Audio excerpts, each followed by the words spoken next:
Good night to the good people of St. Michael South. You know, they told me I was coming to a sport meeting, but it seems as though that I am coming to a mini national meeting, because the amount of people I am seeing here in support of Kurt Humphrey, it means that he is doing something right. So I just want to bring greetings to you all, to the people of Chelston and the people of St. Paul's Avenue, Tamarind Avenue, and Culloden Road. And yes, I know the area because I frequented it at one point in time in my life. Because I used to go down to Joan Arundel Nursery to pick up my godson sometimes. And then when I wanted libation, I used to go down to Jammer's Bar down on the main road. I used to do it.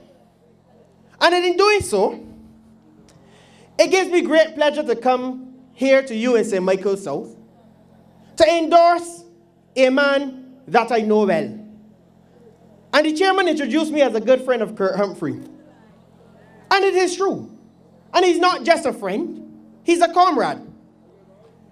He's a man of stature, a man of passion, a youthful man, a man who puts people first. And I have listened tonight, and I can tell you, the speaker before me, and I must say, she put into perspective the type of man you have in Kurt Humphrey. And I must say, if I had to sum him up, I would say simply, he is a keen, well-rounded individual with a plan to improve the lives of the people he seeks to represent. I would say so. Because that is the type of man Kurt Humphrey is. And as I endorse Kurt, and as I reassure you about Kurt, because I cannot assure you, can only reassure, because Kurt has done that assurance, I am reminded that you, the people of St. Michael South, have been neglected for the last 10 years. I am reminded that you have been deprived of what you had prior to 2008. And one of the things you were deprived of was this small thing called a proper education. And I want to say this, because people think that education is just going to primary school, secondary school, and university. But it deals with things such as the Barbados Vocational Training Board. It deals with things such as skills training.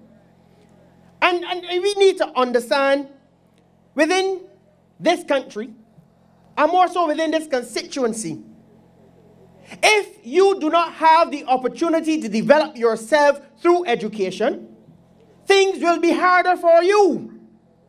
And the fact that the gentleman, and I will call him a gentleman, who is supposed to be the incumbent, lied to you. And he lied. Because in November 2014, he said, no, you will not have to pay for tertiary education. And turn around, boom, down in 2015, in the budget, it got to pay. And he has been leading an oppressive group of people in this country, because they have been oppressing the poor people of this country. There was a point in time I could have called myself a working middle class. No, I cannot do that. Imagine you working. By the time the taxes come out and you pay the bills, you're struggling. And I can tell you the story, because I get paid the 19th of January and I hand the money the 20th. Sometimes I'm struggling for bus fare. And thank God that my mothers get paid every week like a borrow. So you know, when I borrow every week, I got to pay back at the end of the month. Imagine that a man like me that working got to borrow. It's true. And I get into that too. So imagine you have a child born in the years where things were good under the Barbados Labour Party. And you make plans for your child, because you want to see your child grow up to be a doctor, an entrepreneur, a lawyer, even the Prime Minister of Barbados. And you know, they got this thing now, they say, imagine this, and they hear boom, well, boom, all of that get taken away from you. They increase your taxes, another boom. Boom, they take away the jobs from you. Say them can take them away, but you lost your job. Boom, they take away your allowances. And the hurtful part about that was only in 1 year. That was 1 year. And we must understand that education has been the greatest asset to the people of Barbados. And to you, the people of St. Michael South as well. Because how can you look at me and tell me that I can no longer go to university because, and I need to tell a story here. Because I have a friend from St. Michael South. And she was at the University of West Indies.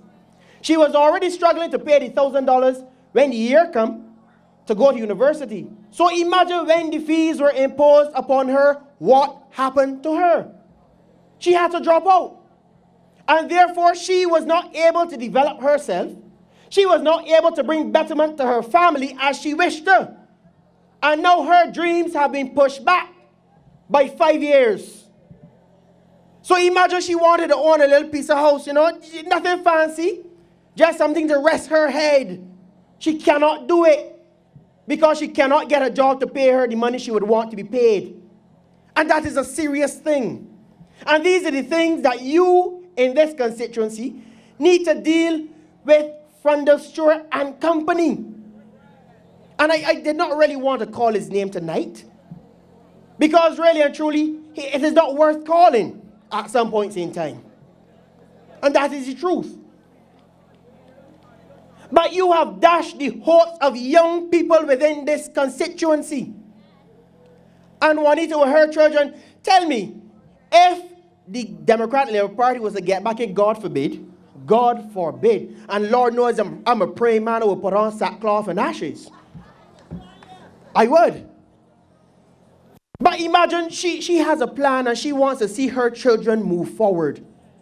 And all of a sudden, she can no longer see a future for her children. Because she does not know if she will have the money to pay for her children to go to university when they get to that age. And that is a problem. That is a problem. And then, imagine, again, you want to own your own piece of the rock. And even if you ain't get your own piece of the rock, you just want some place to rest your head. Even if it's a little unit you get. Your opportunity has been dashed. Because when you go to the bank, and you say to the bank, well, I work for $200 a week. They're going to ask you, what you come here for? That you can't pay a loan in here. But I can tell you, I went to the bank already. And I tell you how much it is worth for. She said, well, you know, that can only buy a piece of land. And you have to buy land in some place like St. John or St. Joseph, where the land is cheap. An insult to the people of this country. A major insult. But let me refresh your memory a bit when I talk about education. Because there was a time when I went to the University of West Indies, I had friends from down the Bay Land who were at university with me. Friends who I used to line with, play a little scrimmage. But like they used to play, used to watch. But we you know, you watch the football scrimmage and thing, and we were all good friends. Luckily, we get out before the damage was done.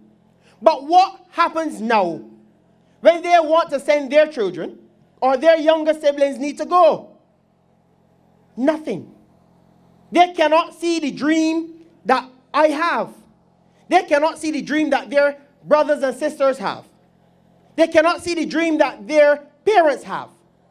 All because we have a man who is leading a pack of wild boys in the House of Parliament, masquerading as ministers and cabinet members. And I say masquerading because they do not fit the quality. And it is true because they do not care about people like Kurt Humphrey cares about people. And the chairman began, when he was introducing one, he just spoke about a gentleman. I keep calling them gentlemen. Huh? I will respect them tonight. But he poses as a representative for the people of St. Lucie. And I say poses. In fact, he is the misrepresentation of the people of St. Lucie. And I will tell you, the same way that Kurt will deal with the man up here, Peter, and I will deal with him down there.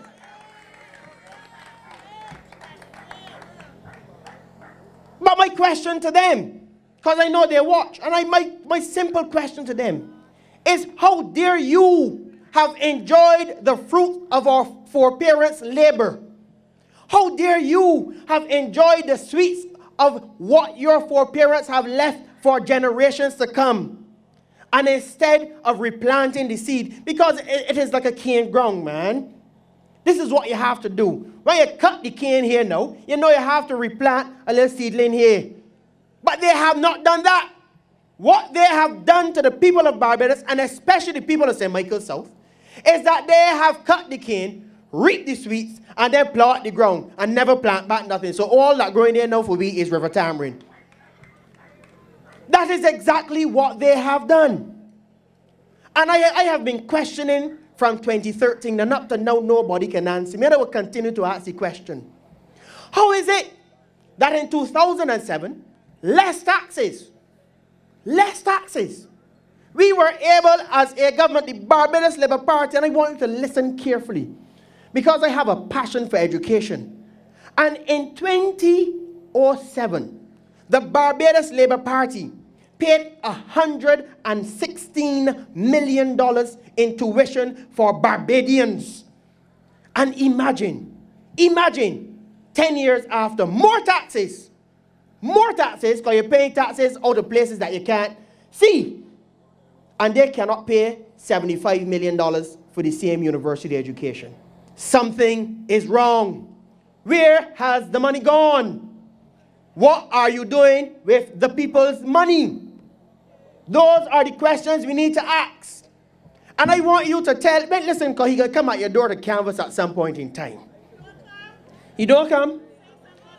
Oh, well, if he sends somebody, tell them go back and tell he that you want to see him. And when he comes, he got to beg you for the vote. And I want you, and I'm telling you, I want all of you to do it. Every house you go to, I want you to sing a little spooge for you. And I want when he come and he asks you for the vote, I want to tell him, no use of you coming on your bended knee. You take away education and my UE fees. You ain't a good, no good. My man, you ain't a good. You hear what I say? You're no good. You need to tell him so. And if he beg a little more, and he asks you, so who you going to vote for? Because I have been made to understand that there are 3 contenders other than Kirk.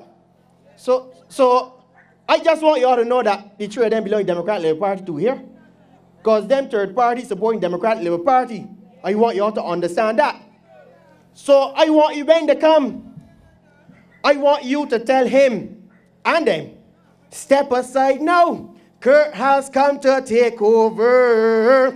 They need to sing it. Tell them. Let them know what's going on. But listen, the ship doesn't sink with them. But you know, we have in Kurt, we have in Mia, we have in those 30 candidates a team that will bring us back to prosperity. It is true. And beyond education, we must also look at youth development. Because we have come from a position back in 2003 where Barbados, and I want you to listen carefully because I tell you I'm very passionate about education and I'm trying to be real nice tonight.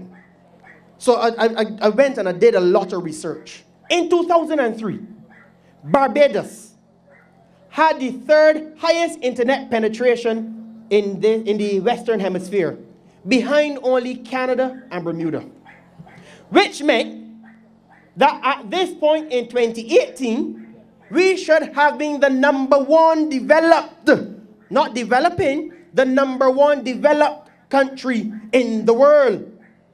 But it is not happening. You know why it's not happening? It's not happening because no opportunities have been made for you as a people to break further into the information and communications technology sector. And I am saying this specifically for young people. Because we as a young people need to come up with an entrepreneurial spirit. And one of the things that we can come up with is that, you know, the cell phone now you could create apps. And I've heard Miss Motley speak on it. And that is why I gave her my full support, because she's a woman with vision. And she spoke about the ICT penetration. She spoke to it. And she wants to see young people in Barbados creating apps and inviting people from across the world to come to Barbados to see what we are doing here so that they can invest here and make life better for us. But that has not happened since 2003. We're number 3. I do not even know what we are at now. That's the truth. Then you had something like Project Oasis. And Project Oasis was, how shall I put this? There's a young man in my constituency. When Project Oasis was going on, he was not living in St. Lucie. He was actually living in another parish. And he said to me, he used to be among some fellas on the block. And I told him I don't mind the block at all. He said, but all of them had equipment. And they were able to use the equipment to get jobs. The piece of equipment he had was a weed whacker. I remember the mate enough sport at the weed whackers. But I want you to know, today, he is still doing the weed whacking job. The problem is, he is unable to find as many jobs as he used to before. Because when he used to cut the lady down at the bottom of my gap, my lawn, the lady next door to me, the gentleman across the road from me, that doesn't happen anymore. What happens is that he might cut mine this month. And the next time he can get a job is when somebody else says, well, come and cut here, because I can't afford to cut mine every month. So sometimes that grass got to grow for 3 months before it get cut again. And that is what is happening for him. And he said to me on a canvas we had, he said, Danny, in all honesty, I need more work. I have never been like this before. And I said to him, better days are coming, my friend. Better days are coming. And he said to me, he does not want to resort to the things that he used to do before. And this is where we need to get serious with youth development in this country. Because these programs help the youth to excel outside of tertiary education. Because everybody is not an academic, and we recognize that. Everybody is not going to go to university and get a distinction. But you need to have persons who are able to build their skill set. And that is what we need to happen. And I want them to know that when you deny the young people of this country from development, you're denying the country itself from development. And I want to start wrapping up because I see the chairman is coming. And I want to say to you, the people of St. Michael South, the Barbados Labour Party is committed to making things better for you. The motto of the Barbados Labour Party says, a better life for our people. And I want you to know it's not a better life for just BLP. It is a better life for all Barbadians. And the only way, my friends, that we can do that is if each of you go out to your polling districts the day, whenever the election is, if they wait till June to call it, listen, hold patience, because I hold in the fort. I just waiting patiently. And I have practiced my X. And I've practiced it so well that I made sure I do up a ballot sheet and everything, and I make sure I put it in the middle. And I want you to elect Kurt Humphrey. And when you elect Kurt Humphrey, we in St. Lucie going to elect Peter. And we're coming all the way down. Because we have a lady of vision. We have a lady of foresight. Her name is Mia Amor Motley, who we need to be Prime Minister of this country. So that what we promise as a Barbados Labour Party can be delivered. But as I conclude, I just want to reassure you of my endorsement of the gentleman there, Kurt Humphrey. Again, this is a man of stature, a man of passion, a man of people. And I say to you tonight, his commitment to you is people over politics. And he will live and stand by that. Give him the opportunity to be your representative so we can have a better Barbados. Thank you and good night.